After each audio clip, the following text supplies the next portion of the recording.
오늘 하나님께서 우리에게 주시는 은혜의 말씀은 구약성경 느헤미야 8장 7절부터 12절까지 기록된 말씀입니다. 이제 우리 함께 한 목소리를 읽습니다.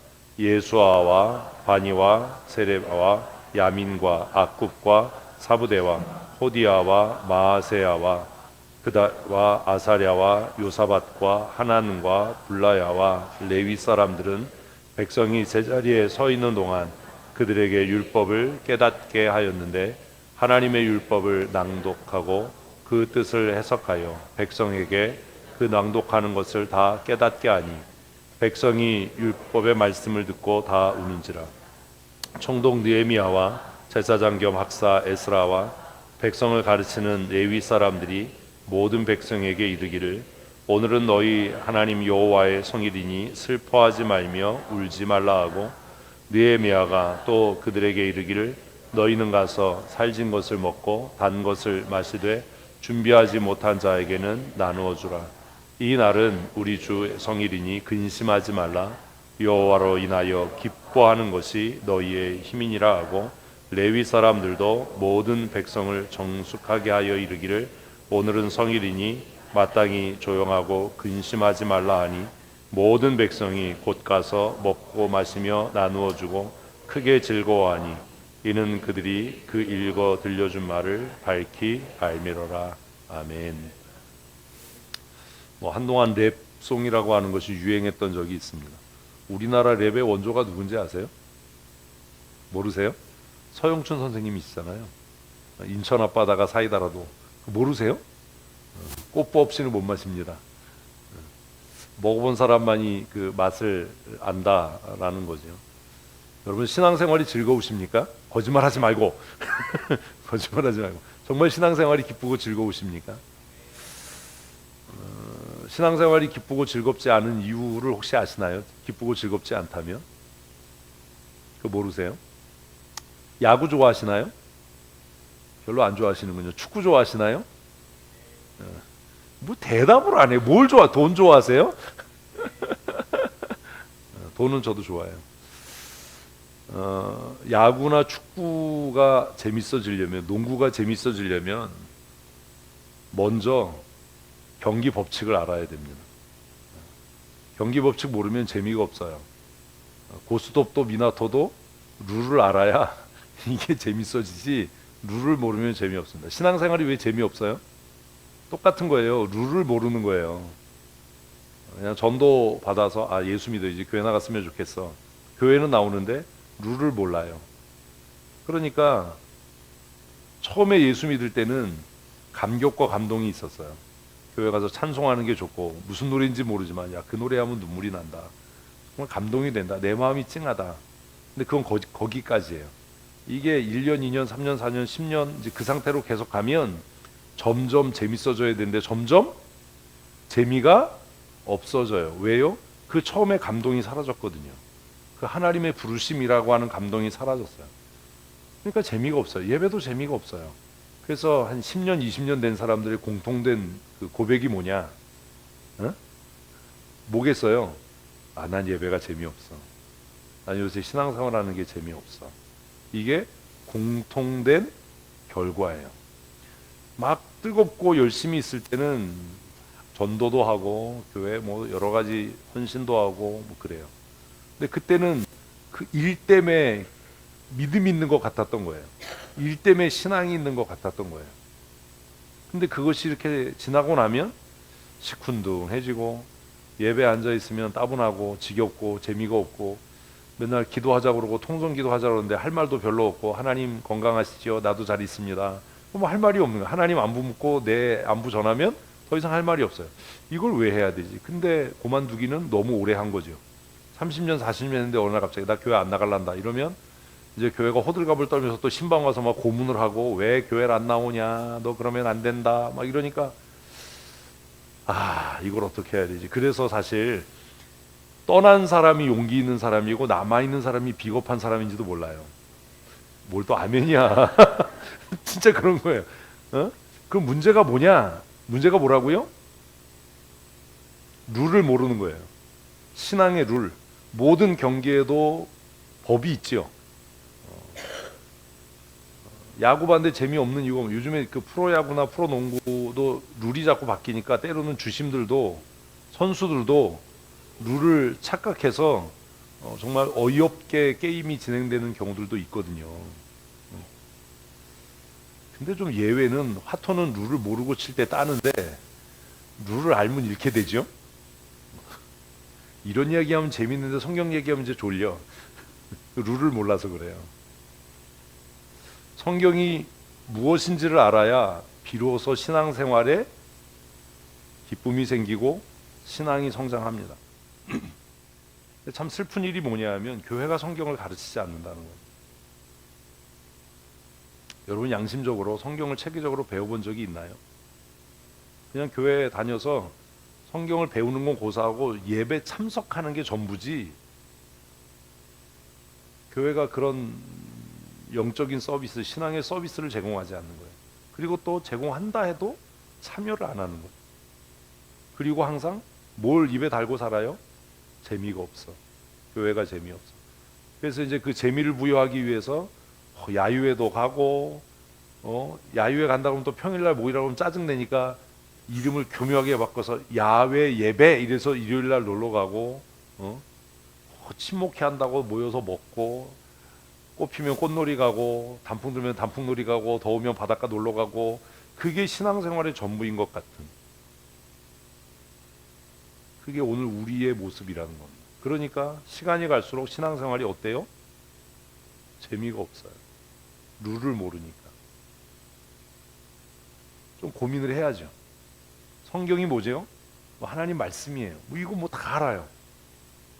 근데 왜 성경이 하나님의 말씀인지도 모르고, 어떤 분은 그래요. 수십 년 예수 믿었는데, 거의 평생 예수 믿었는데 저한테, 목사님 그런데요, 이제 가까워지고 친해지면 이제 그런 얘기를 하거든요. 우리가 왜 남의 나라 신을 믿죠? 아니, 이런 사람 많아요. 목사님, 우리가 왜 우리나라 역사도 잘 모르는데 남의 나라 이스라엘의 역사를 공부해야 되죠? 태정태세 문단세 이거는 우리나라니까 아는데 왜 성경에 왕들의 이름을 우리가 왜 외워야 돼? 열왕기 역대기에 왜 왕들의 이름을 외워야 되죠? 이게 우리에게 무슨 의미가 있죠? 이렇게 물으시는 분들이 사실 용감한 분들입니다. 성경은 이스라엘 역사고 남의 나라 역사니까 나하고 관계없는데 내가 그걸 왜 읽어야 되지? 그렇게 생각하는 분들이 교회 안에 적지 않습니다. 성경 안 읽어요. 그러니까 신앙생활이 재미가 없어요. 성경이 왜 하나님의 말씀인지, 성경은 어떤 구조인지. 히브리 민족, 유대인, 이스라엘이라고 하는 사람들의 시조는 누구지요? 대답을 해야죠. 아브라함입니다. 아브라함. 아브라함의 고향이 어디죠? 갈대아 우르입니다. 갈대아 우르. 아브라함의 아버지는 우상을 만들어서 돈 벌었던 사람이에요. 우리 식으로 하면 불상 만들어서 생계를 유지했던 사람이에요. 근데 이 아브라함의 아버지가 어느 날 갑자기, 야, 이렇게 살면 안 될 것 같다. 그래서 우리 가나안으로 가자. 그래서 갈대아 우르를 떠나서 가나안을 향한 여정을 시작합니다. 이사를 시작합니다. 그러다가 왜 그런지 모르지만 하란이라고 하는 그 중간쯤 지점에 머물러서 거기 살다가 죽어요. 아브라함의 아버지, 아브라함의 본명은 아브람인데, 이 아버지가 죽고 난 다음에 하나님께서 아브라함에게 찾아오셔서 너 가나안으로 가라. 내가 너에게 지시할 땅으로 가라.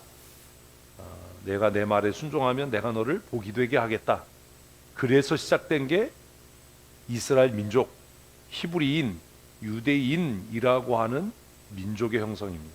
근데 아브라함은 한 사람이었잖아요. 근데 이 아브라함이 애를 못 낳았어요. 얼마나 못 낳냐면 100살 될 때까지 못 낳았어요. 그러니까 100살이 아직 안 되신 분들은 희망이 있는 거예요. 100살이 될 때까지 애를 못 낳다가 100살에 애를 하나 낳아요. 그 이름이 이삭입니다. 웃음이라고 하는 뜻을 가진 이삭. 아니, 너를 통해서 후손이 바다의 모래같이 되게 하겠다라고 했는데 아들을 하나밖에 안 낳는데 언제 어느 세월에 모래같이 그 후손이 많아집니까? 그리고 이삭도 느즈막히 장가를 들어서 애를 낳는데 꼴랑 둘을 낳거든요. 응? 누구요? 에서와 야곱이요. 근데 그 중에 하나 에서는 또 하나님께서 버리시고 야곱을 통해서 그 아브라함의 믿음이 이렇게 전달되어 가게 합니다. 아니, 한 사람이 막 10명씩 나도 바닷가에 모래같이 인구가 많아지는 게 이게 불가능할 텐데 이게 하나씩 이래가지고 언제 이게 해결이 되겠나? 근데 야곱 때 와서 야곱이 애를 좀 많이 낳아요. 그 부인들의 질투 때문에. 야곱은 부인이 4명이었어요. 본부인 둘, 첩 둘. 그래서 그 부인 넷을 통해서 12명의 아들을 낳습니다. 그 12명의 아들 중에 요셉이라는 아들이 태어나는데 이 요셉이라는 아들이 아주 성품이 좀 비열하고 비겁하고 깐죽거리고 아주 얄미운 그런 성품을 가지고 있었어요. 그래서 형들이 잘못하면 다 아버지한테 고자질하는 거예요. 형들이 뭐 하나 옆에서 이렇게 지켜보다가 아버지한테 고자질하니까 형들이 맨날 요셉 때문에 욕을 먹는 겁니다. 형들이 저놈의 새끼 언제 한번 손을 봐줘야 되겠다. 그러다 마침 기회가 왔어요. 그래서 이제 형들이 이놈의 새끼를 죽여버리자. 응? 의견이 모아졌어요.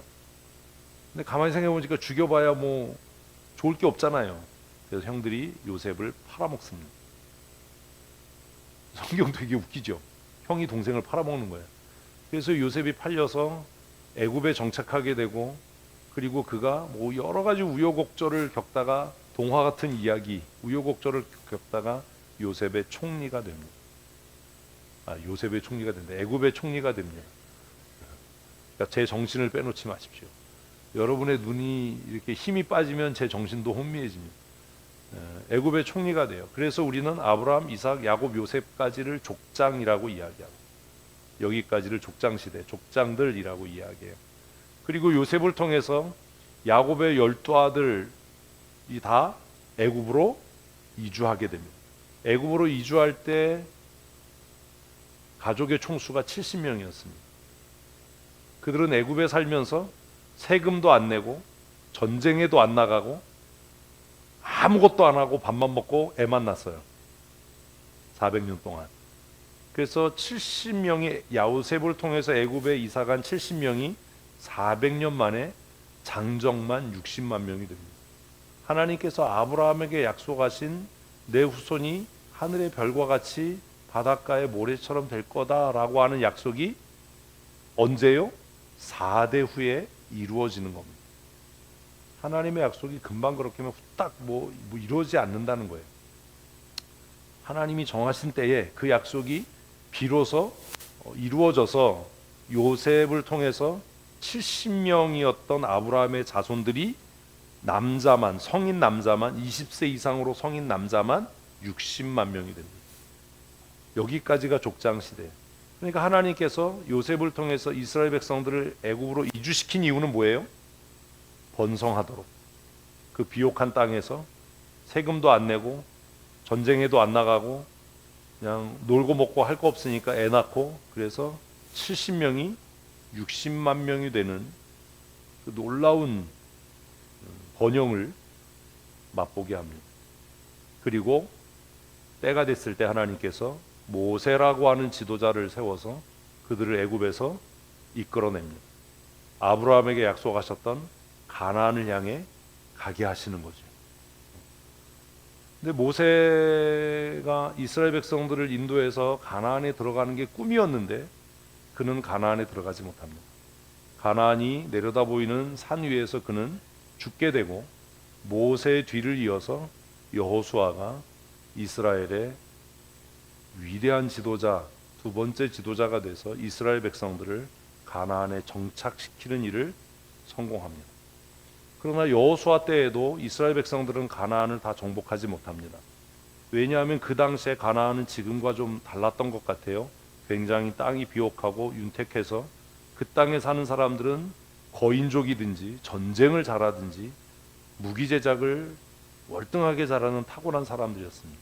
성경을 보면 가나안에 살던 사람들이 높은 산에 산성을 짓고 살았고, 혹은 철병거를 갖고 있어서 이스라엘 백성들이 겁을 먹어서 그들을 쫓아내지 못합니다.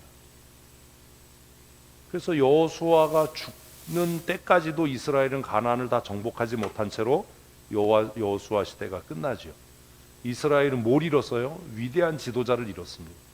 모세, 여호수아 강력한 리더십, 강력한 지도자들이 있을 때는 그들이 그 지도자의 지도력에 따라서 하나님을 경외하고 하나님을 섬기고 믿음으로 사는 것 같았는데, 강력한 리더십이 상실된 이후에 이스라엘 백성들은 너무나 빠른 속도로 타락하기 시작합니다. 지도자의 역할이 그래서 중요합니다. 모세와 여호수아가 죽고 난 다음에 이스라엘 백성들은 하나님이 약속한 가나안에서 우상을 섬기고 너무나 신속하게 타락해서 그들은 다시 정말 쓰라린 고통스러운 삶을 살게 되죠. 그들이 하나님 앞에 다시 기도하고 부르짖을 때 하나님은 사사들을 세우십니다. 재판관이라고 하는 이 사사들은 시비를 가리는 재판관의 역할도 있지만, 전쟁이 나면 군대 장관으로서의 역할을, 군대를 통솔하는 역할을 해서 이스라엘을 압제하는 민족들로부터 이스라엘을 건져내는 역할을 합니다.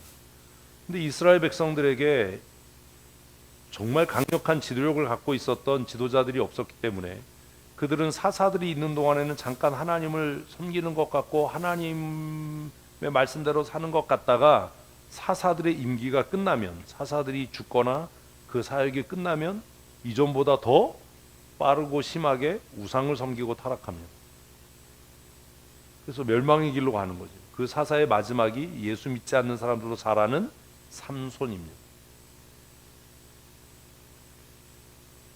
삼손도 죽지요. 삼손도 하나님이 주신 은혜와 은사들을 잘 활용하지 못하다가 결국 우상의 신전에서 블레셋 사람들과 함께 죽습니다. 이스라엘은 큰 혼란에 다시 휩싸이게 됩니다. 뭐가 없어요? 지도자가 없는 것. 이스라엘이 점점 암흑기로 접어들기 시작합니다. 제사장들은 타락하고 제사장의 자식들은 그 직분을 이용해서 자신들의 쾌락, 향락, 물질적인 풍요를 추구하는 시대가 되어버렸습니다. 우리 교회뿐만 아니라 우리 노회와 한국교회를 바라보면서 염려하는 것 중에 하나가 그겁니다. 목회자들의 타락과 부를 추구함이 결국 교회의 멸망을 촉발시키거든요.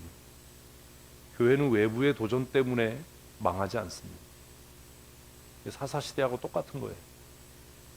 근데 그 암흑 시대에 한 여인의 눈물의 기도가 이스라엘을 다시 회복해 하는데 그게 한나입니다. 한나의 그 불임 여성이었던 한나의 간절한 기도를 하나님이 들으시고 그의 기도대로 한 아들을 그에게 주셨는데 그가 바로 사무엘입니다. 사무엘.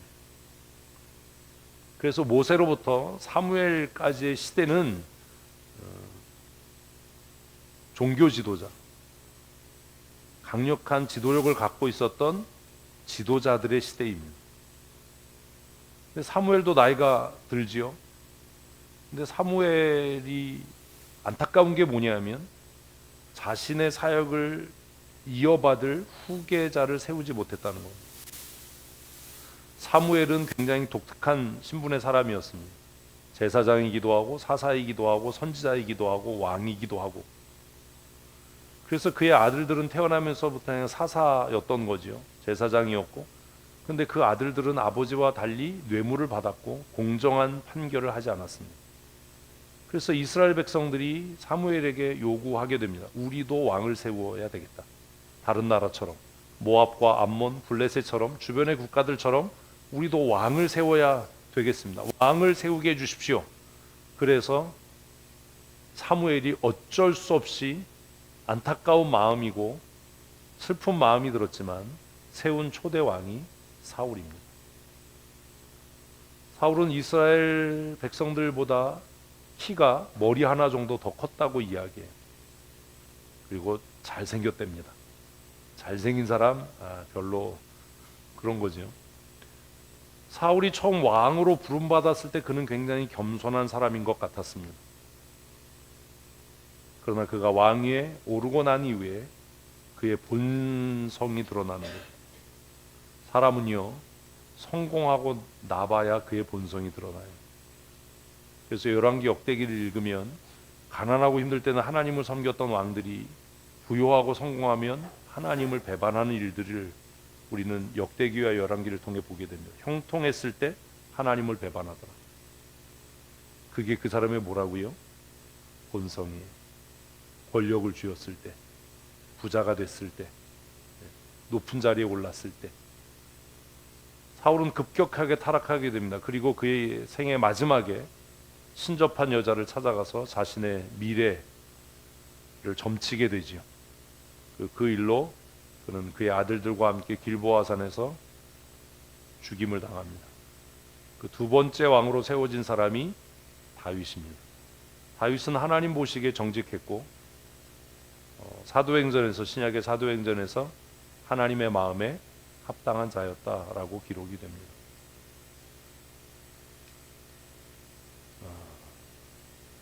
다윗은 평생의 소원이 성전을 건축하는 거였습니다. 그러나 하나님께서 그에게 성전 건축을 허락지 않으셨고 그는 그의 아들 솔로몬이 하나님의 성전을 아름답게 건축하기를 소원하는 마음으로 전쟁터를 누비면서 목숨을 걸고 획득했던 전리품으로 성전 건축의 비용을 마련합니다. 그리고 그의 왕좌를 아들 솔로몬에게 물려주지요. 솔로몬이 처음 왕이 됐을 때는 그도 역시 겸손한 사람이었습니다. 그러나 그가 왕위에 오르고 나서 그도 빠르게 타락합니다. 왜요? 돈이 너무 많았고 군사력이 너무 강대했습니다. 그래서 하나님이 필요 없었습니다. 하나님께서 솔로몬에게 여러 번 경고하셨지만 솔로몬은 듣지 않습니다. 그때마다 하나님은 너의 아버지 다윗과 약속한 것 때문에 내가 참는다. 그리고 솔로몬이 죽고 난 이후에 통일 이스라엘은 북쪽의 이스라엘과 남쪽의 유다로 분리가 됩니다. 솔로몬의 아들이었던 르호보암 그리고 솔로몬의 군대 장관이었던 여로보암에 의해서 나라가 각각 찢어져 나뉘게 되는 거죠. 그래서 르호보암은 유다의 왕이 됐는데 딸랑 두 지파 그리고 여로보암이 북이스라엘의 왕이 되었습니다. 10지파를 거느리고 막강한 나라를 세워가게 됩니다. 비록 정통성은 없지만 하나님께서는 여로보암과 르호보암 모두에게 하나님의 말씀을 듣고 지키면 너희의 나라가 강력한 나라가 될 것이라고 약속하셨습니다. 그러나 여로보암은 자신의 정권에 정당성이 없는 것, 일종의 자격지심이고 열등감이죠. 그 자격지심과 열등감을 극복하지 못하고 베델과 단에 우상의 제단을 만들고 레위인이 아닌 일반인 중에 돈, 뇌물을 가지고 오는 사람들을 제사장으로 세우는 그런 악행을 범하게 됩니다. 그래서 그의 집안은 몰락하게 되고 새로운 왕조가 이스라엘에 계속해서 생겨지게 됩니다. 비록 유다는 두 지파로 유지가 됐지만 하나님께서 다윗에게 약속하신 그 언약 때문에 다윗의 계보가 그대로 유지되는 그런 은혜를 누리게 됩니다. 그러나 그것도 잠깐이에요. 두 나라는 각각 722년과 586년에 바벨론과 아수르에 의해서 패망하게 됩니다. 이스라엘이 먼저 망한 거예요. 이거 기원전이기 때문에 숫자가 많은 게 더 빨리 망한 거예요. 거꾸로 생각하시면 안 돼요. 이스라엘이 몇 년에요? 722년에 기원전 722년에 멸망합니다. 사마리아가 점령당하고 사마리아 성이 무너집니다. 그리고 그 이후에 586년에는 예루살렘 성이 무너지고 예루살렘이 회파되고 그 땅의 사람들이 다 포로로 잡혀가서 이스라엘이라고 하는 나라가 역사 속에서 사라져버립니다. 그리고 시작된 게 뭐예요? 디아스포라 시대입니다. 흩어진 유대인들. 그래서 그 땅의 사람들, 탁월한 사람들, 돈 있는 사람들, 지혜로운 사람들은 다 바벨론과 아수르로 포로로 잡혀가게 되지. 왕족들. 그래서 우리가 잘 아는 사람이 누구예요? 다니엘, 다니엘의 친구들, 에스라, 느헤미야, 에스더 이런 모든 사람들이 포로로 잡혀갔던 사람들입니다. 다니엘도 포로로 잡혀가서 돌아오지 못했고요. 에스더도 포로지에서 왕비가 되었지만 그도 포로 교환에 참여하지는 못했습니다. 그래서 두 나라가 각각 다 망해서 이제 이스라엘이라고 하는 나라가 역사 속에서 사라져버리는. 그런데 한 가지 하나님께 남은 숙제가 있었지요. 뭐요? 창세기 3장 15절에서 약속한 여자의 후손을 통한 모든 나라와 민족의 구원. 비록 이스라엘과 유다가 우상을 섬기고 하나님의 말씀에 불순종해서 망해버렸지만 이 땅에 창세기 3장 15절의 약속대로 메시아가 오셔야만 했기 때문에 망해가는 이스라엘 유다를 향해서 하나님은 하나님의 사람들을 세우시고 회복의 약속을 하십니다. 그것이 예레미야의 비전입니다. 예레미야의 환상. 그래서 포로로 잡혀간 두 나라가 아무런 희망 없이 살았지만 고레스가 제국의 황제가 되어서 그가 칙령을 내림으로 이스라엘 백성들은 다시 예루살렘으로 돌아오는 일을 만나게 됩니다. 536년에 이스라엘의 포로 교환은 세 번에 걸쳐서 진행이 됩니다. 536년부터 시작해서 1차, 2차, 3차에 걸쳐서 예루살렘으로의 귀환이 이루어집니다. 오늘 우리가 묵상하게 될 느헤미야는 이 마지막 3차 포로 귀환을 통해서 예루살렘에 돌아왔던 사람입니다. 하나님께서 이스라엘 백성들을 포로지에서 돌아오게 하셨던 이유는 이스라엘이 훌륭해서 의롭고 정직해서가 아닙니다. 창세기 3장 15절에서 약속하신 메시아의 언약, 여자의 후손을 통한 구원의 언약을 이루시기 위해서 하나님께서 이스라엘을 포로에서 돌아오게 하신 거죠. 그래서 이사야가 보았던 비전, 이사야가 꿈꾸었던 그 꿈, 나무는 베어져도 그루터기가 남고 그 그루터기에서 새순이 돋아날 것이다 라고 하는 그 비전을 하나님의 열심히 이루어 가시는 겁니다. 이게 구약 전체의 이야기입니다. 역사를 알고 성경을 알아야 신앙생활이 재미있는데 이게 성경을 제대로 공부한 적도 없고 성경을 이해함이 없으니까 그냥 설교를 통해서 듣는 지식들이 단편적인 쪼가리가 되고 이게 어떻게 연결되는지 이게 뭘 의미하는지를 모르니까 신앙생활이 거꾸로 시간이 갈수록 재미없는 거예요. 경기 룰을 알게 되면 처음에는 좀 미숙하다가 시간이 갈수록 재밌어지고 시간이 갈수록 그것을 즐기게 되는데 신앙생활은 거꾸로 시간이 갈수록 재미없어요. 그래서 교회도 보면 처음 교회 나오신 분들이 제일 열심히 해요. 찬송해도 그분들은 재밌고 성일교를 들어도 그분들은 재밌고 왜요? 이전에 세상에서 경험해보지 못했던 것들을 하니까요. 근데 교회에서 제일 문제가 뭐냐면 30년 40년 교회 나온 사람들이 제일 재미없어요. 교회에서 자는 사람들 다 3, 40년 교회 나온 사람들이에요. 새 신자는 안 자요. 이게 비극인 거죠. 이게 슬픔인 겁니다. 왜 그런 일이 생기냐? 성경이 뭔지를 모르는 거예요. 성경이 뭔지 모르고 그냥 옛날 목사님들이 말씀하셔서 덮어놓고 믿어라, 덮어놓고 신앙생활해라, 교회 나오면 다 된다 뭐 이러니까 시간이 갈수록 공허하고 허무하고 근데 난 아무것도 모르겠어, 난 공허해, 이 얘기도 못하는 거예요. 해결책이 뭐예요? 성경으로 돌아가는 거예요. 성경을 알아야 됩니다. 아멘을 하셔야 돼요. 이분들이 너무 은혜를 받아서 근데 그렇게 생각하기로 했어요. 너무 은혜를 받아서 혼이 빠졌구나. 그게 내가 상처 안 받는 방법이에요. 그래서 오늘 성경의 제목은 이 주인공인 느헤미야입니다. 본서를 기록하고 있는 느헤미야는 어떤 사람이었느냐? 느헤미야 1장을 보면 느헤미야는 아닥사스다 왕의 부하였습니다. 신하였습니다. 그는 몹시 경건한 사람이었고 그는 우리가 잘 아는 에스더에서 잘 아는 보았던 어디?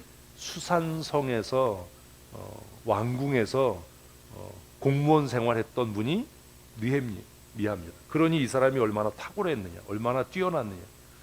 하나님 나라는요 무능한 사람을 통해 이루어져 가지 않아요. 그냥 믿음 있으면 돼요. 뭐 이런 거 없어요.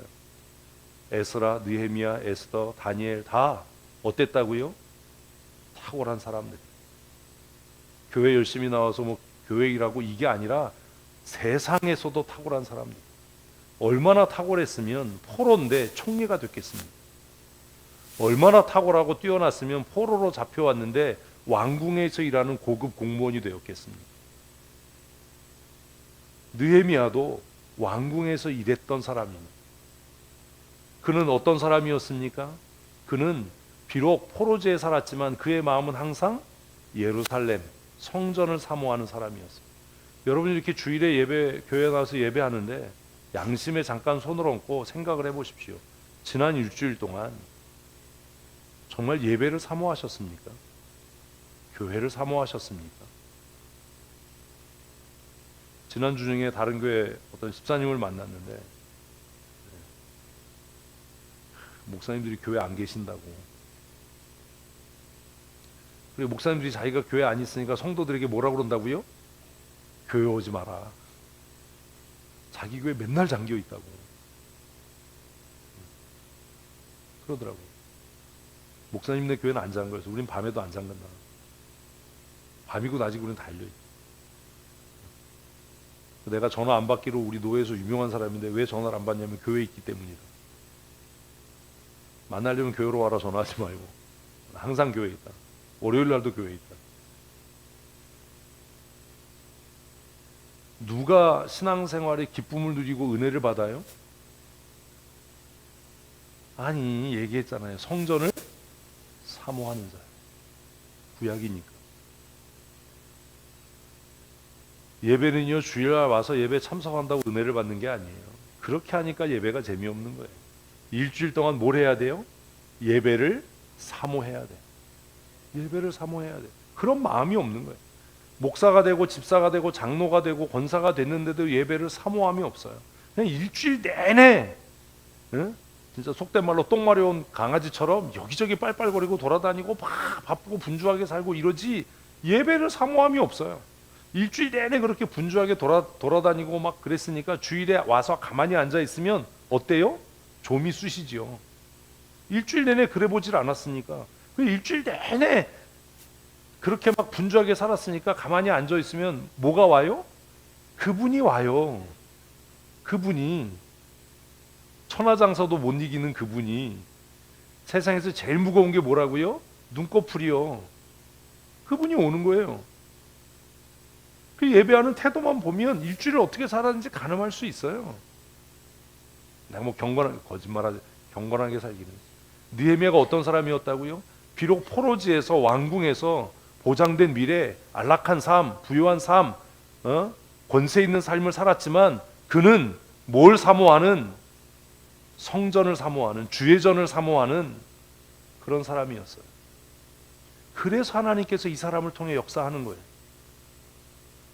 일주일 내내 뭐 동호회 쫓아다니고 뭐 하고 뭐 취미 생활하고 바쁘게 살다가 주일에 와서 준비도 안 되고 사모하는 마음도 없이 와서 앉아 있다고 해서 예배가 될 이유가 없지 않습니까? 여러분 운동해 보셨습니까? 처음 당구 치면요 얼마나 사모해져요. 그래서 누워 있으면 다 천장이 막 그냥 당구대로 보이고. 고스톱 쳐보셨어요? 우리 학교 다닐 때 이런 얘기하면 안 되는데 다 탈로가 나네. 그 직구땡 했잖아요. 옛날에는 버스 타고 가면 앞에 번호판 보면 뭐뭐뭐에 뭐 아예 했다고. 다 그것만 보이는 거예요. 저도 바이크 처음 탔을 때 뭐만 보여요? 두 바퀴만 보여요. 네 바퀴 관심 없어요. 두 바퀴만 보여요. 엔진 소리 들으면 누구 다 알아요. 다 그런 거예요. 근데 유독 뭐에는, 예배에는, 자신의 영혼에는, 신앙에는 우리에게 사모함이 없는 거예요. 이걸 고치셔야 됩니다. 예배를 사모하십시다. 일주일 내내 그렇게 분주하고 바쁘게 살다가 주일에 와서 앉아 있으니 얼마나 졸려요. 얼마나 고뇌요. 그리고 나서 하나님이 사랑하는 자에게 잠을 주신다 이런 헛소리를 하는 거죠. 집에서 침대에 누워서 자지. 응? 너 침대에 눕혀놓으면 잠은 안 와. 왜? 나가야 되거든. 그래서 맨날 그래요. 밤에 잠이 안 와서. 잠이 안 오기는. 느헤미야는 어떤 사람이었다고요? 성전을 사모하는 자였어요. 이제 기도해야 되는 거예요, 여러분. 하나님, 나도 주의 전을 사모하는 하나님의 사람이 되게 해주십시오. 예배를 사모하는 사람으로 살겠습니다. 느헤미야는 그런 사람이었어요. 또 느헤미야는 어떤 사람이었습니까? 근심이 없이 살았던 사람이에요. 비록 어디에 살지만, 포로지에 살지만 하나님을 의지하고 하나님을 신뢰해서 근심이 없었던 사람이에요. 근데 그의 마음에 한 가지 근심이 생겼어요. 뭐 때문에요? 성전 때문에.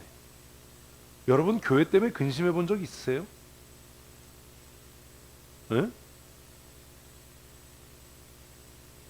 우리 교회 좋은 지도자가 세워져야 되는데 이것 때문에 근심 본 적 있어요? 우리 교회 미래에 대해서 염려해 본 적 있어요?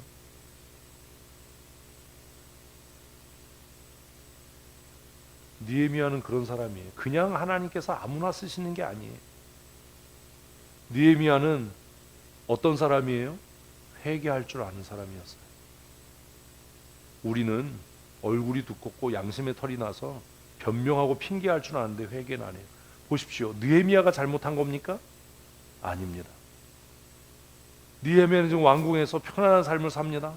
그런데 하난이라고 하는 자신의 조카뻘 되는 친구가 예루살렘에 갔다 와서 성전 벽은 무너졌고 성문은 불탔고 1차, 2차 포로기환에 의해서 예루살렘에 돌아왔던 동포들이 고난 중에 있습니다. 고통 중에 있습니다.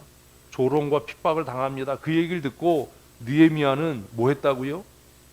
슬퍼하고 근심하고 금식해요. 여러분 양심의 손 얹고 한번 우리 생각해 보십시다. 특별히 교회 직원 되신 여러분, 교회 문제 때문에 금식하며 기도해 본 적 있습니까?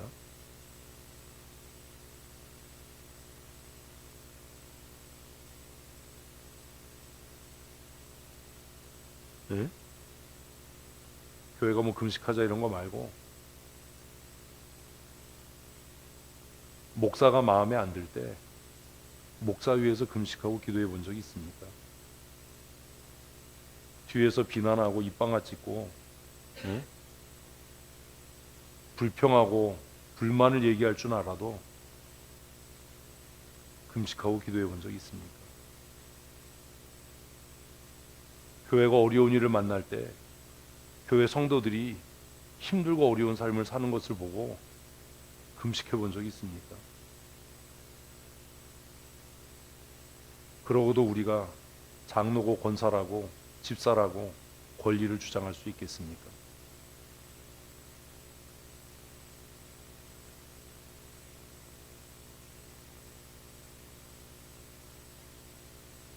사실 아무 관계가 없잖아요. 느헤미야. 그죠? 자기가 먹고 사는데 무슨 문제가 있어요? 그런데 성벽이 무너지고 성문은 불타고 그 땅의 백성들이 고난 가운데 있다라는 말을 듣고 느헤미야는 어땠다고요? 수일 동안 슬퍼서 금식하고 기도해요. 여러분 혹시 우리 성도들 가운데 누가 아파, 누가 병들어 이것 때문에 마음이 아파서 나 잠이 안 온다, 나 눈물이 난다, 밥이 안 넘어간다 그래 본 적 있습니까?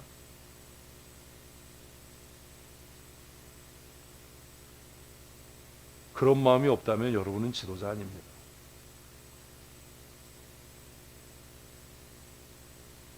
그게 무슨 장로고 권사입니까?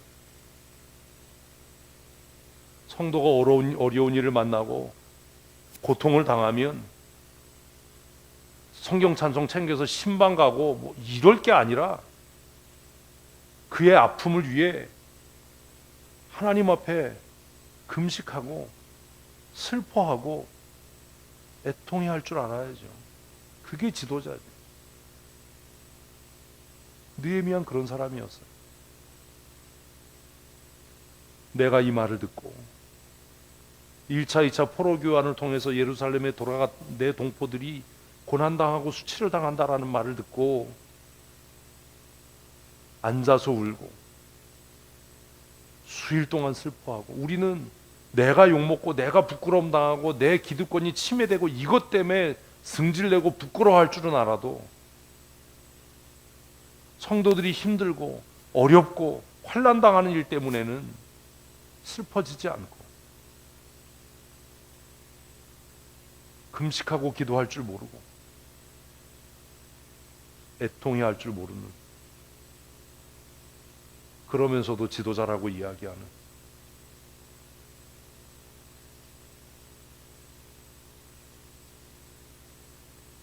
느헤미야는 이런 사람이었어요.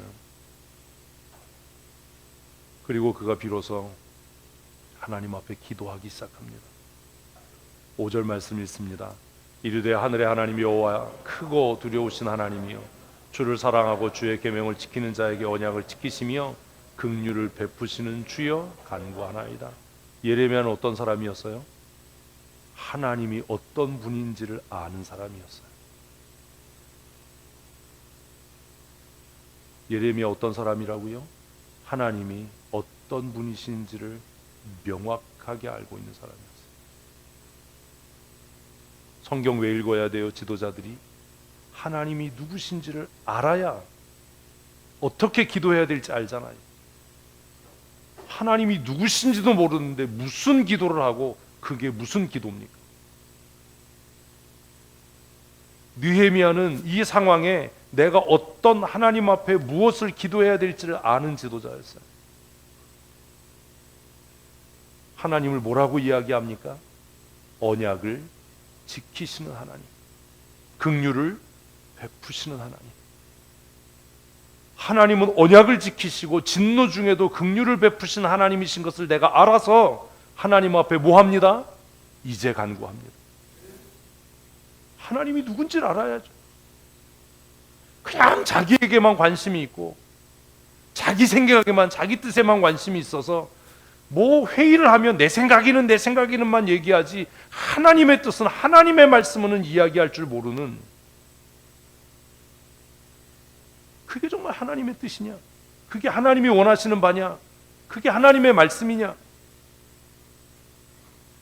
느헤미야는 기도를 시작하면서 자신의 필요, 간구를 이야기하지 않습니다. 뭘 이야기한다고요? 하나님은 이런 분이시지 않습니까? 그래서 내가 기도합니다. 우리가 왜 병낫기를 위해 기도합니까? 나는 너희를 치료하는 여호와라고 약속하셨으니까 아닙니까? 아멘. 우리의 마음이 불안해지고 가정의 불화가 끊이지 않고 다툼이 끊이지 않을 때 왜 우리가 기도합니까? 나는 너희에게 평강을 주는 여호와 샬롬의 하나님이라고 약속하셨기 때문이 아닙니까? 하나님이 누구신지 모르는데 무슨 그게 기도입니까? 느헤미야는 하나님이 어떤 분인지를 너무 잘 알았어요. 그래서 기도하는 겁니다. 6절 읽습니다. 이제 종이 주의 종들인 이스라엘 자손을 위하여 주야로 기도하오며 우리 이스라엘 자손이 주께 범죄한 죄들을 사복하오. 지도자는요, 죄를 은폐하고 합리화하고 숨기고 변명하고 핑계하는 사람이 아니라 뭐 하는 거라고요? 공동체의 죄를 자복하는 자여야 되는 거예요. 맨날 숨기고 변명하고 핑계대려고만 하고, 언제 한번 우리가 하나님 우리가 이런 죄를 졌습니다라고 자복한 적이 있냐고. 느헤미야가 진죄입니까? 아니잖아요. 그런데 그는 공동체의 죄를 인해서 하나님 앞에 금식하고 통회하고 자복하는 거예요. 지도자는 그래야 돼요. 지도자라면 성도들을 위해 기도해야 돼요. 이스라엘 자손들을 위하여 내가 주야로 주께 기도하오며 이스라엘 자손이 주께 범죄한 죄들로 인해서 하나님 앞에 내가 자복합니다. 이게 지도자예요. 내가 목사니까 장로니까 기득권이 있고 특권을 누려야 되고 이런 소리 하는 게 지도자가 아니라 성도들을 위하여 자복하고 통회하고 그들을 위해 애통해서 기도할 수 있는 자가, 그게 지도자인 거예요. 그게 장로인 거예요. 그게 목사여야 되는 거예요. 그리고 뭐라고 기도합니까? 주는 귀를 기울이시며 눈을 여시사 종의 기도를 들어주십시오. 나와 내 아버지 집이 범죄했습니다. 두 분 장로님 잘 들으십시오. 장로들이 해야 될 일은 교회 공동체 앞에 우리의 죄를 자복하는 거예요. 변명하고 핑계하고 은폐하는 게 아니라 우리가 이런 죄를 지었다, 우리가 하나님 앞에 이렇게 범죄했다, 그러니 우리가 하나님께로 돌아가자, 우리가 하나님 앞에 회개하자. 이게 장로들이 해야 되는 일이에요.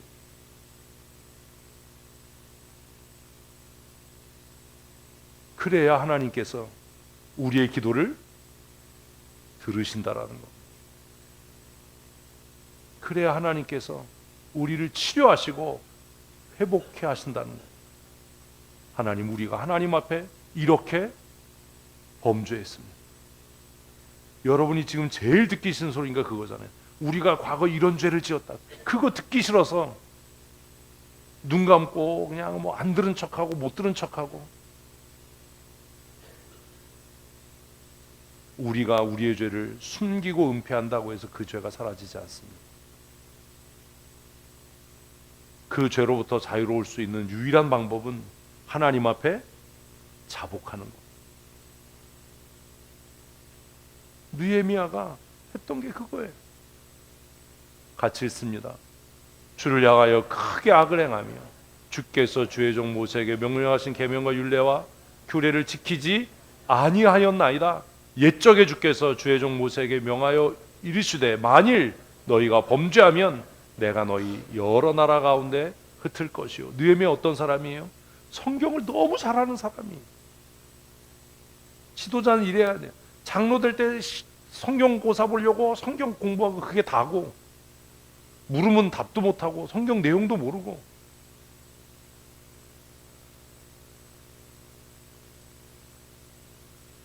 신명기에 있는 말씀 아닙니까? 9절 읽습니다. 만일 내게로 돌아와 내 계명을 지켜 행하면 너희 쫓긴 자가 하늘 끝에 있을지라도 내가 거기서부터 그들을 모아 내 이름을 이루고 택한 곳에 돌아오게 하신 말씀을 이제 청하건대 기억하옵소서. 하나님이 어떤 분인지 아는 거예요. 하나님은 우리가 무슨 잘못을 무슨 죄를 지었든지 회개하고 주께로 돌아오면 사하시고 구원하시고 회복해 하시는 좋으신 아버지인 줄로 믿습니다. 아멘. 그러니 우리가 해야 할 일은 우리의 죄를 자복하는 겁니다. 숨기는 게 아니고 합리화하고 변명하고 핑계하는 것이 아니라 하나님, 우리가 하나님을 향하여 이렇게 범죄했습니다. 이 나라의 교회들이 타락했습니다. 우리가 하나님의 뜻대로 살지 않았습니다. 그것을 자복하고 통회하는 겁니다. 그리고 그 이후에 하나님, 우리가 주께로 우리의 마음을 돌이키고 우리가 자복하고 통회하오니 주는 들으시고 주의 약속을 기억하여 주시옵소서. 아멘. 우리가 그렇게 기도할 때 하나님께서 역사하실 줄로 믿습니다. 느헤미야 얼마나 훌륭한 사람입니다. 같이 읽습니다. 이들은 주께서 일찍 큰 권능과 강한 손으로 구속하신. 한번 하십시다. 나는 주의 종이요 주의 택한 백성입니다. 아멘. 아멘. 다시 한번 합시다. 우리는 주의 종들이요 주의 택한 백성입니다. 아멘. 그래서 장로들에게 치리권이 있는 겁니다. 성도들이 잘못하면 감싸주고 변명하고 핑계하고 은폐할 것이 아니라 찾아가서 너 하나님의 백성이다, 너 하나님의 택함 받은 하나님의 사람이다, 그러니 자복하고 통회하고 주께로 돌이켜서 하나님의 은혜와 복에 참여하는 자가 되라. 이게 장로가 할 일이지, 이게 지도자가 할 일이지. 그리고 그렇게 권면했다면 그 당사자보다도 더 마음 아프게 하나님 앞에 가슴 치고 통회하고 기도할 줄 알아야 그게 지도자인 겁니다. 가끔 여러분들이 저한테 목사님 왜 그렇게 얼굴이 무거우세요? 왜 피곤해 보이세요? 왜겠어요? 여러분들 때문이. 네? 저는 저 때문에 슬플 일이 없어요. 제가 무슨 돈 걱정이 있습니까? 명예욕이 있습니까? 저는 밥도 조금 먹어요.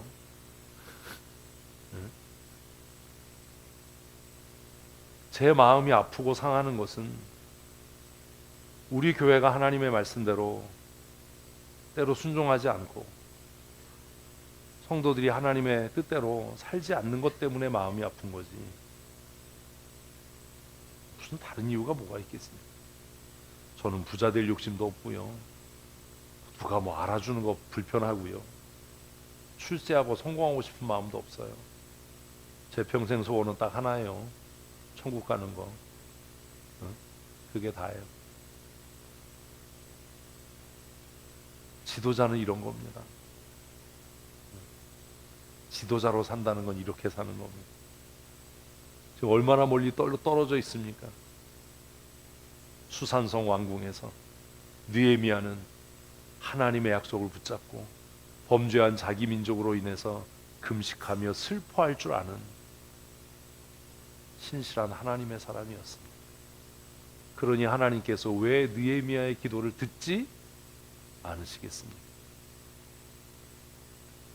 같이 읽습니다. 주여 구하오니 귀를 기울이사 종의 기도와 주의 이름을 경외하기를 기뻐하는 종들의 기도를 들으시고 오늘 종이 형통하여 이 사람들 앞에서 은총을 입게 하옵소서 하였더니 그때 내가 왕의 술관원이 되었느니라. 옛날에 술 맡은 관원, 떡 맡은 관원 얘기 알잖아요. 이 사람들이 권력의 2, 3이거든요. 그리고 느헤미야의 기도를 하나님은 들으셔서 왕의 마음을 움직여요. 그리고 그가 필요로 하는 모든 편의를 다 제공합니다. 통행증을 써주고요, 성전 건축을 위해서 산의 나무를 얼마든지 갖다 쓸 수 있도록 하고요. 우리가 하나님의 말씀을 지켜 행하면 하나님께서 이런 은혜와 복을 주실 겁니다.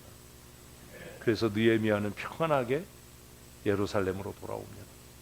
돌아왔더니 하나니의 말처럼 성벽은 무너졌고 불탔고 포로에서 돌아온 사람들은 고통하는 삶을 살았습니다. 그래서 7장까지 느헤미야는 정말 조직적으로 훌륭하게 성벽을 재건하고 성문을 중건하는 일들을 진행합니다. 그래서 성벽이 준공이 됩니다. 성문이 다 달려집니다. 그래서 7장까지의 내용에서 느헤미야 지도자 한 사람이 바뀌니까 그 밑에 있는 지도자들이 변하기 시작해요. 오늘 우리의 문제가 뭔지 압니까? 내가 변하지 않으면서 다른 사람을 변화시키려고 하는 거예요. 누가 좀 이렇게 했으면 좋겠어 이런 얘기 하지 마십시오. 누가 좀 이렇게 했으면 좋겠어 라고 얘기하지 말고 여러분이 먼저 변해서 솔선하십시오. 그러면 달라집니다. 우리 뭐 직분자들이 뭐 어떻게 했으면 좋겠어, 뭐 얼마씩 뭐 했으면 좋겠어 이런 얘기 하지 마세요. 먼저 하면 돼요. 느헤미야는요 총독으로서의 월급을 받지 않습니다. 자기 사제를 털어서 일꾼들을 먹이고 입히는 일을 합니다. 그렇게 하고 나니까 그동안 움직이지 않았던 지도자들이 여기서 저기까지는 우리 가문이 성벽을 쌓겠습니다. 이 성문은 우리 가문이 해서 달겠습니다. 그래서 성벽이 중건되는 것. 그래서 7장까지 성벽을 중건했던 사람들, 성문을 달았던 사람들의 이름이 쫙 기록이 되는 겁니다. 느헤미야 한 사람의 헌신을 통해서. 말을 앞세우지 마십시오. 누가 뭘 했으면 좋겠다 이런 소리도 하지 마십시오. 그냥 은혜 받은 자가, 제가 늘 얘기하잖아요. 누가요? 깨달은 자가 먼저 하는 겁니다. 말한 자가 책임지는 겁니다. 말만 해놓고 책임지지 않고 깨닫고도 움직이지 않으면 그게 더 큰 죄 아닙니까? 이렇게 했으면 좋겠어 라는 마음이 들면 여러분이 먼저 헌신하시면 됩니다. 그렇게 하고 나니까 이스라엘 공동체의 변화가 생겼습니다. 8장 1절 읽습니다. 이스라엘 자손이 자기들의 성읍에 거주하였더니 7째 달에 이르러 모든 백성이 일제히 수문앞 광장에 모여 학사 에스라에게 여호와께서 이스라엘에게 명령하신. 자, 어떤 변화가 생겼어요? 1절 보니까 그들이 비로소 성읍에 안전하게 거하게 됐습니다. 느헤미야의 헌신의 결과입니다. 지도자들의 헌신의 결과입니다. 그리고 7째 달이 됐습니다. 7째 달 구약 아시는 분은 아실 거고 몰라도 됩니다. 대속죄일이 있는 달입니다. 그때에 에스라가 이야기한 것도 아닙니다. 느헤미야가 강제로 얘기한 것도 아닙니다. 누가요? 백성들이요. 교회가 변하고 성도가 달라지길 원하십니까? 지도자들이 변해야 됩니다. 우리 교회 오래 다녔었던 분들 생각해 보십시오. 19년 전의 춘천 성도교회와 지금의 춘천 성도교회를 생각해 보십시오. 우리가 어떻게 달라졌습니까? 지도자 한 사람의 역할입니다.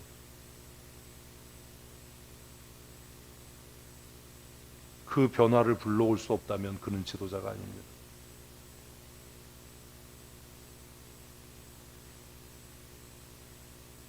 예전에 훔쳐갈 것도 없는 교회에 우리 교회는 주일에도 문을 잠갔어요.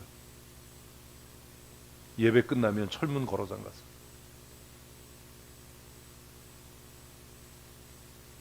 구제 선교는 꿈도 못 꾸던 교회였어요. 심지어 목사님 여비 드렸는데 왜 그걸로 다른 교회 목사님 밥 삽니까? 라고 얘기하던 교회였어요. 하도 기가 막혀서 그랬어요. 나한테 준 여비로 내가 어떻게 쓰든지 그걸 왜 관계를 하냐. 내가 그걸로 후배 목사들 밥을 사든 떡볶이를 사든 그건 내 맘이지.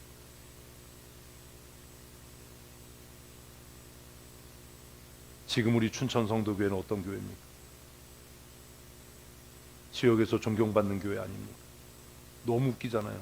동장님 새로 부임하면 인사 오는 교회가 어디 있습니까? 새로 부임원 동장님들이 고개 숙이면서 목사님 잘 부탁드립니다. 잘 도와주십시오. 그런 교회가 어떻게 만들어졌습니까?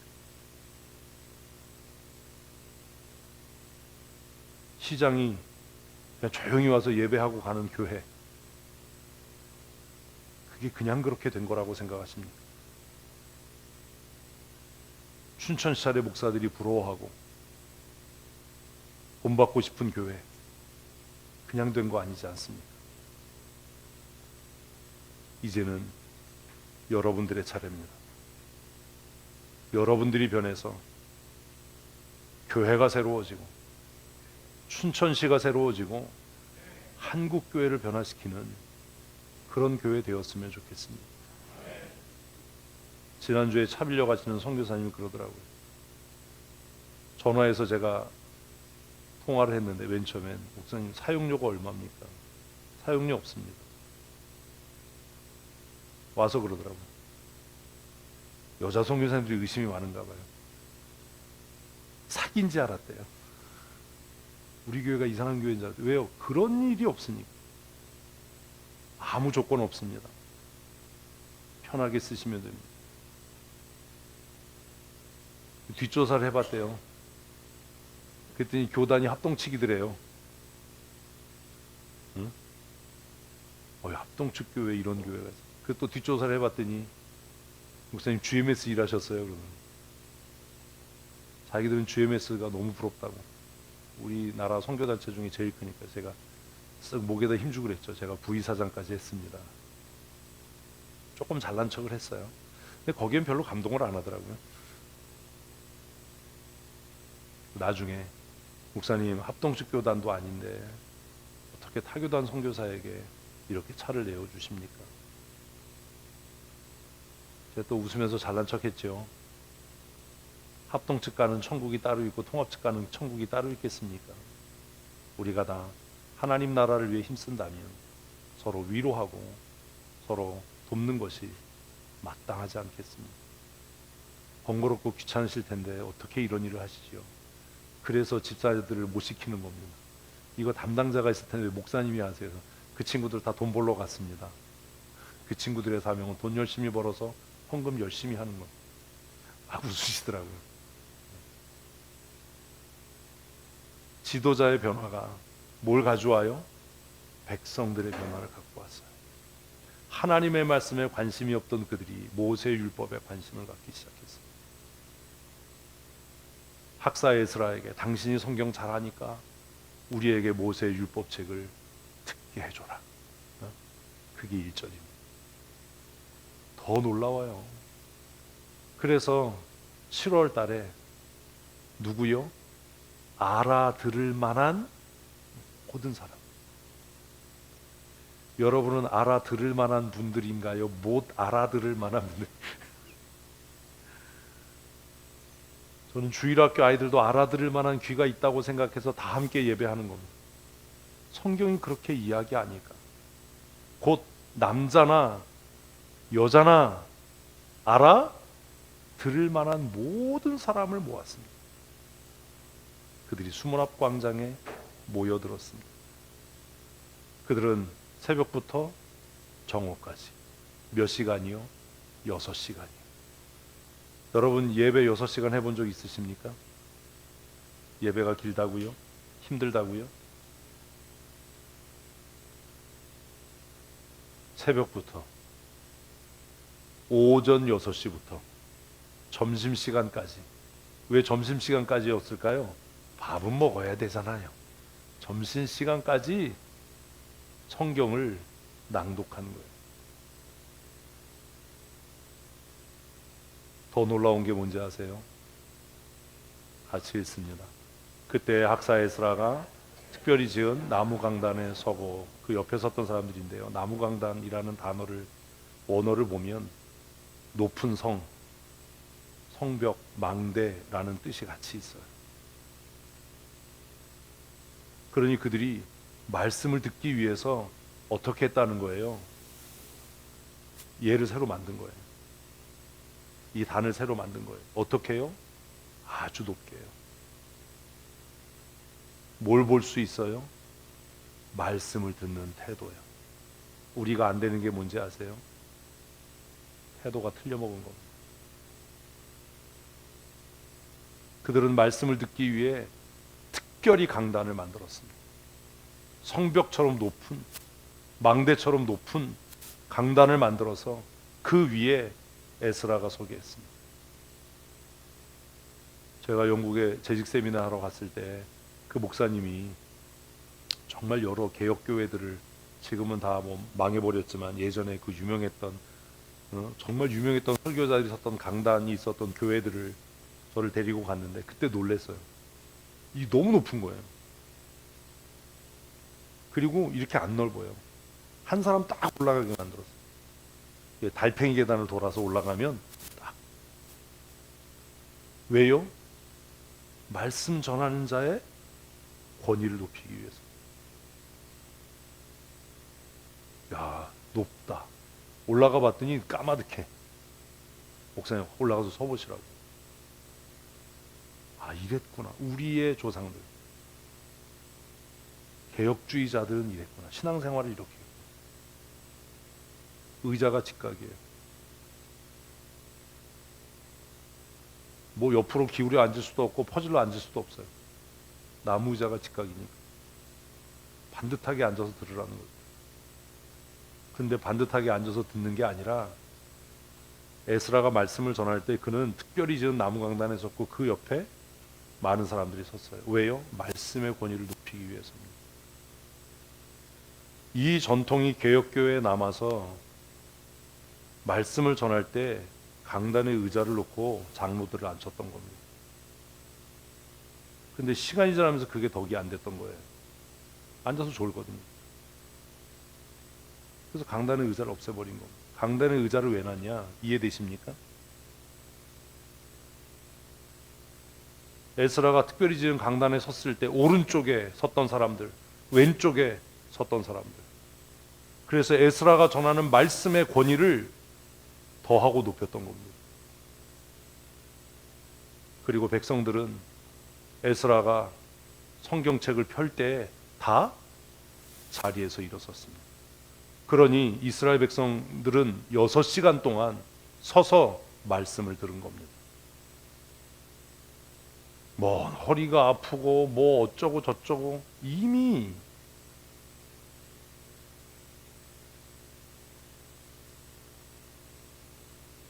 여섯 시간을 그들은 수문 앞 광장에서 성경책을 펼 때 일어서서 그 말씀을 들었어요. 에스라는 그 말씀을 낭독했습니다. 그런데 낭독할 때 백성들이 어떻게 했다고요? 크게요. 시작. 아멘, 아멘. 죽어라고 아멘 안 합니다. 그래서 주중에 오늘 이 말씀 때문에 설명을 한 겁니다. 주중에 기도에 나왔던 분들은 예행연습 학습을 했잖아요. 설교는 평가하는 게 아니고 그러냐 아니냐를 생각하는 게 아니라 선포되면 뭐 하는 거다? 아멘 하는 것뿐이다. 이거 안 한다고. 아멘 하라고 해도 안 한다고요. 스스로 자신이 그 언약과 관계없다라고 증명하는 거 아닙니까? 포로에서 돌아온 이스라엘 백성들은 에스라가 특별히 지은 강단에서 하나님의 말씀을 펼 때에 그 자리에서 일어섰고, 에스라가 그 말씀을 낭독해서 위대하신 하나님의 이름을 송축할 때에 그들은 어떻게 하고 손을 들어서 아멘 아멘 하고 뭐 했다? 응답했다. 하나님께 응답했다. 설교자에게 응답하는 게 아닙니다. 그 말씀을 선포하는 사람에게 응답하는 것이 아니라 그 말씀을 우리에게 주신 하나님을 뭐 했다? 응답했다. 그리고 그들은 몸을 굽혀서 얼굴을 땅에 대고 하나님께 경배했다. 예배 태도를 고치십시오. 무슨 은혜가 있습니까?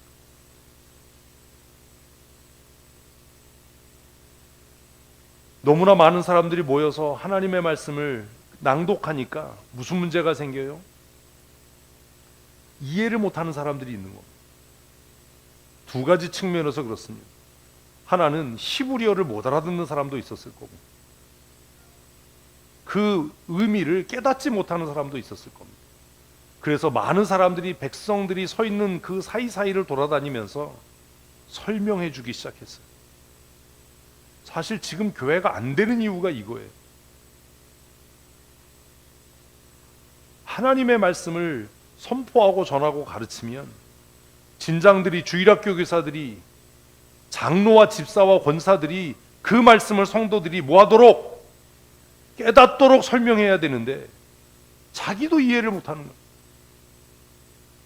그걸 가지고 토론을 하고 논쟁을 하지 자기도 그것을 설명하지 못하는데, 이건 이런 뜻이다, 이렇게 살라는 말씀이다, 그러니 이렇게 살아야 한다라고 성도들을 가르치고 이끌어가야 될 사람들이 읽고 무슨 뜻이냐 그러면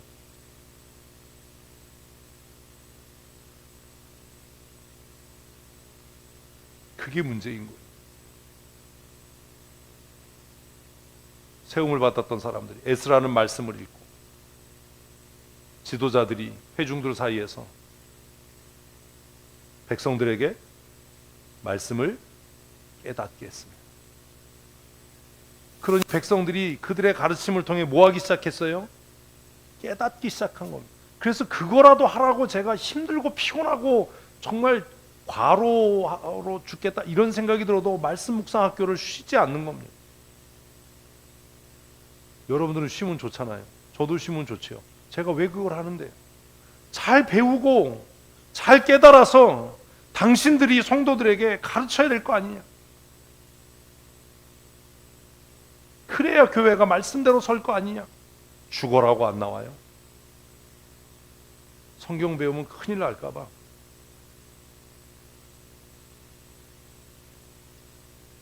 뭔가 좀 생각이 달라져야 되지 않습니까?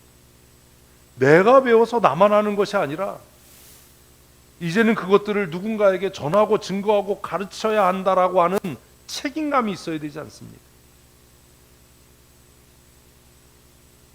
그들이 뜻을 해석해서 백성들에게 설명할 때 백성들이 뭐 했다고요?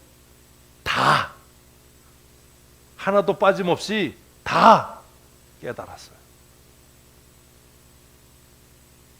깨닫고 나니까 어떤 일이 생겼냐? 이게 문제인 거예요. 백성이 율법의 말씀을 듣고 다 우는지라. 왜 울어요? 자기 죄가 깨달아진 거. 자기 죄가 깨달아진 거. 우리가 왜 망했는지, 왜 포로로 잡혀갔는지가 깨달아진 거. 백성들이 드디어 울기 시작한 것. 뭐 할 때요? 말씀을 깨달을 때. 집단적인 회개가 일어난 거죠. 공동체적인 회개가 일어난 겁니다. 말씀이 깨달아지니까 자신의 죄가 깨달아져서 하나님 앞에 눈물로 회개하기 시작하는 겁니다. 이게 말씀의 능력입니다. 성경 뭐 가르치면 받아쓰기 바쁘고 그거 뭐하러 써요 그거를? 네? 그거 써서 무슨 유익이 되겠다고 그걸 받았어요. 그 말씀이 깨달아져서 내 죄가 너무나 선명하게 드러나서 우리의 폐부를 찢어서 우리가 하나님 앞에 눈물을 흘려 회개하도록 해야죠. 아멘. 그런 은혜를 주셨으면 좋겠습니다. 백성들은 말씀을 듣고 깨달아서 자신들이 왜 고난을 당했는지, 왜 포로로 잡혀갔는지, 자신들이 얼마나 악한 사람들인지를 깨달아서 울었다고요. 감동받아서 온 게 아니라 연속 보고 우는 것처럼 예화 듣고 울어서 은혜 받았어요. 이런 같이 있습니다. 총독 느헤미야와 제사장 학사 에스라와 백성을 가르치는 레위인들이 백성들에게 이르기를 오늘은 너희 하나님 여호와의 성일이니 슬퍼하지 말며 울지 말라. 거꾸로인 거예요. 우리는 지금 여러분들이 선포되는 말씀 설교를 듣고 성경을 읽고 큐티하고 성경을 배우다가 죄가 깨달아져서 목사님 내가 오늘 말씀을 듣고 내 죄가 깨달아졌습니다. 그래서 내 마음이 심히 아프고 하나님을 향해서 너무나 부끄럽고 창피합니다. 이럴 때 제가 여러분들을 위로해야 되는데 이제 교회가 타락해서 여러분들은 회개 없이 뭘 바래요? 위로받길 바래요. 회개하지 않고 격려받길 바래요. 회개하지 않고 기뻐지길 바래요. 거기에 무슨 구원이 있겠습니까? 하나님의 말씀이 우리를 통회하고 자복하게 할 때 하나님의 위로가 우리 가운데 충만케 될 줄로 믿습니다. 그래야 되는 겁니다. 말씀을 듣고 내 죄가 깨달아졌습니다. 그래서 삐져서 다음 주부터 안 나올랍니다. 이거잖아요. 지금 말씀을 듣고 깨달아져서 내가 눈물을 흘리고 통회하고 금식하고 회개합니다. 목사님 날 위해 기도해 주세요. 이래야 되는 거 아닙니까? 그렇게 될 때 우리 안에 하나님이 주신 은혜와 기쁨이 충만케 될 것입니다. 우리 그런 교회 그런 성도 되십시다. 그래서 에스라와 총독과 백성의 지도자들이 오늘은 뭐 하지 말자? 슬퍼하지 말자. 오늘은 주의 날이니 기뻐하자. 근데 그냥 기뻐하는 게 아니라 기쁘려면 뭐가 있어야 돼요? 들어가야 돼요. 뭐가 먹어야 돼. 그래서 뭐래요? 기름진 것을 먹고 단 것을 먹어라. 이 날은 우리 주의 성일이니 근심하지 말라. 한번 읽습니다. 여호와로 인하여 기뻐하는 것이 너희의 힘이다. 아멘. 아멘. 아멘. 누구로 인하여? 여호와로 인하여. 여호와로 인하여. 어떤 여호와요? 모르죠. 우리가 우리의 죄를 통회하고 자복하면 우리를 사하시고 회복해 하시는 그 여호와, 그 여호와로 인하여 기뻐하십시다. 우리의 죄가 주홍같이 붉고 진홍같이 붉을지라도 양털같이 눈과 같이 희게 하시는 그 여호와로 인하여 기뻐하는 것이 우리의 힘인 줄로 믿습니다. 이런 삶을 살아야 돼서 돈으로 인해서 기뻐하고 자식이 뭐 잘되고 성공해서가 아니라 나는 누구로 인하여 내 죄를 사하시고 나를 능하게 하시고 강하게 하시는 나를 승리케 하시고 치료하시고 회복케 하시는 여호와로 인하여 기뻐합니다. 아멘. 이게 우리의 신앙의 정체성이어야 하지 않습니까? 여호와로 인하여 기뻐하는 것이 너희의 힘이니라. 이 말씀을 여러분 잊지 마십시오. 아침에 눈 뜨면 이번 한 주간 고백하십시다. 여호와로 인하여 기뻐하는 것이 나의 힘이다. 아멘, 아멘. 우리 좀 이렇게 살아서 어차피 죽어 천국 갈 테지만 천국 가는 날까지 기쁘게 살아야 되지 않습니까? 그런 삶을 사십시다. 내가 아버지께로 가는 것이 너희에게 유익이라고 말씀하신 주님, 내가 아버지께로 가면 너희에게 보혜사 성령을 보내실 것이고 그 성령께서 오셔서 너희를 모든 진리 가운데로 이끄시며 내가 너희에게 가르친 모든 것들을 기억나고 깨닫게 하실 것이라고 약속하신 주님의 말씀을 의지하여 기도하오니, 하나님, 우리가 모여 말씀을 읽고 묵상할 때에 성령께서 우리 가운데 임재하여 주시옵소서. 우리 각 사람에게 스승이 되셔서 약속하신 말씀대로 우리를 모든 진리 가운데로 이끄시며 말씀하신 기록되어진 모든 말씀들이 깨달아지는 은혜를 누리게 하여 주시옵소서. 지금도 말씀 가운데 찾아오시는 하나님을 경험하고 만나는 은혜의 시간이 되게 하여 주시기를 간절히 원하오니, 유치부 어린아이들로부터 시작해서 청년과 장년과 노년에 이르기까지 이 성경 통독 수련회를 통해 하나님의 말씀의 은혜를 풍성히 누리는 은혜와 복을 내리워 주시옵소서. 말씀을 읽는 중에 병 고침의 은혜를 누리게 하여 주시고, 말씀을 읽는 중에 삶의 질거로부터 놓여 자유케 되는 은혜를 내리워 주시옵소서. 하나님의 말씀을 읽는 가운데 가난한 자와 문제 있는 자들이 그 가난함과 문제로부터 놓여 부욕케 되게 하시고 형통케 되는 은혜를 누리게 하여 주시옵소서. 여호와의 말씀을 읽고 묵상할 때에 하나님께서 우리를 원수보다도 스승보다도 탁월하고 뛰어나고 지혜롭게 하시겠다고 시편 119편에 약속하셨사오니, 하나님의 말씀을 읽을 때에 우리의 자녀들에게 지혜와 명철을 더하여 주셔서 머리가 되고 꼬리가 되지 않게 하시고 위에 있고 아래에 있지 않게 하시며 학업에도 진보가 있어 열매 맺는 삶 살아갈 수 있도록 은혜와 복 내리워 주시옵소서. 우리의 생명이 되시고 교회의 머리가 되시는 우리 구주 예수 그리스도의 크신 은혜와 아버지 하나님의 크고 놀라우신 사랑하심과 지금도 우리 가운데 임재하셔서 교통하시며 역사하시고 우리를 진리 가운데로 이끄셔서 생명의 말씀, 진리의 말씀을 깨닫게 하시는 성령 하나님의 강권적인 역사하심과 새롭게 하시는 은혜가 오늘 주의 말씀을 듣고 마음에 결심하고 하나님의 사람으로 여호와를 인하여 기뻐하며 즐거워하는 믿음의 삶 살아가기로 다짐하는 사랑하는 주의 권속들 머리머리 위에와 그들의 자녀들과 출입하며 경영하는 일터와 사업장과 가정 위에 영원토록 함께 있을지어다. 아멘.